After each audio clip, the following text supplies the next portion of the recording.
Eusko Jaurlaritzak Gernikako Arbola Gerra Modernoaren landa azterketa bat liburua aurkeztu du. Gerra Zibilean, zehar Euskadin bizitakoaren inguruan George Stirrek idatzi zuen saiakera ezagunaren euskarazko bertsioa da Gernika-Lumoko batzarretxean aurkeztutako lana. Bertsio berri hau Koro Navarrok itzultzaile donostiarrak euskaratu du eta Mikel Aiestaran kazetariak eta Nicolas Rankin Stirren biografoak idatzitako hitzaurre bana ditu. Bingen Zubiria kultura eta hizkuntza politikako sailburuak lan hau berreskuratzeak eta euskaraz eskaintzeak duen garrantzia azpimarratu du liburuaren aurkezpenean. Euskaldunon bibliografian garrantzi berezia duen liburu bat aurkeztuko dugu gaur, euskarazko bertsioan. The Tree of Guernica, zuen izena liburuak bere jatorrizko bertsioan, eta jakina den bezala George Stirr kazetari eta idazleak idatzi zuen. Gaur baino lehenago, liburu horren kapituloren bat argitaratu da euskeraz, baina inoiz ez da aukerarik izan, gure hizkuntzan lana bere osotasunean eta konsultatzeko aukerarik izan.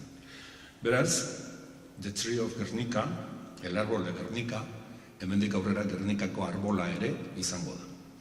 Eta, zehatzago esan da, Gernikako arbola, gerra modernoaren landa azterketa bat, horrela zuelako jatorrizko izena.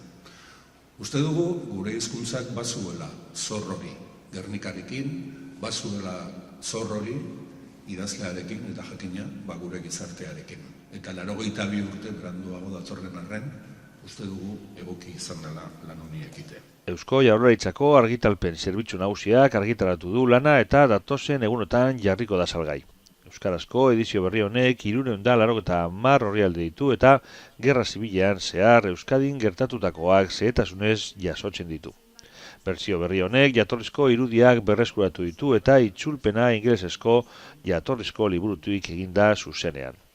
Bere bertsio digitala e-liburutegia Euskal Liburutegi Digitalean dago eskuragai. Jose Mari Gorroñok, Gernika-Lumoko alkateak, gerran zehar Euskal Lurraldean gertatutakoak zabaldu ahal izateko George Stirren funtsezko lana goraipatu du.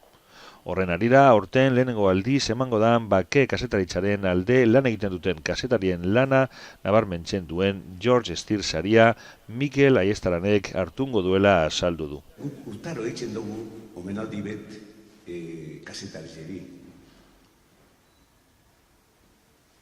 George Stirren bustoan neurrien, beran zenide etorten da, eta Nicolas Rankin.